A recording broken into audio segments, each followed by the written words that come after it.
आजूबाजूला जे काही आहे ते विचार, ती एनर्जी ते पाणी ॲब्सॉर्ब करत असतं. ही जी पाण्याची ॲब्सॉर्बिंग एनर्जी आहे, याच्यावर एका जापनीज सायंटिस्टनी एक्सपेरिमेंट केला होता. तुम्ही याच्याबद्दल नेटवर माहिती घेऊ शकता.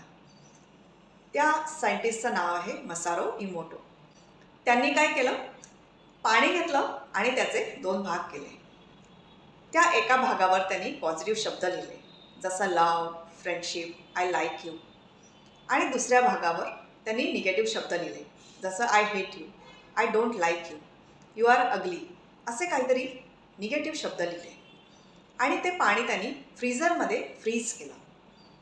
आणि नंतर ते पाणी त्यांनी मायक्रोस्कोप खाली स्टडी केलं, त्याचं स्ट्रक्चर स्टडी केलं. आणि त्यांना इथे काय जाणवलं तुम्हाला माहिती आहे?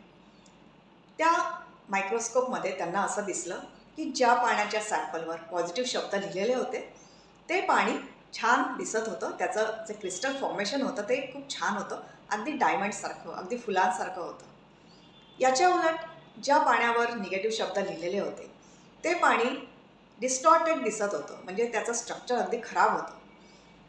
याच्यावरून त्यांनी जगाला हे दाखवून दिलं की पाणी कसं एनर्जी ॲब्सॉर्ब करत असतं. शब्दांची एनर्जी, विचारांची एनर्जी पाणी ॲब्सॉर्ब करत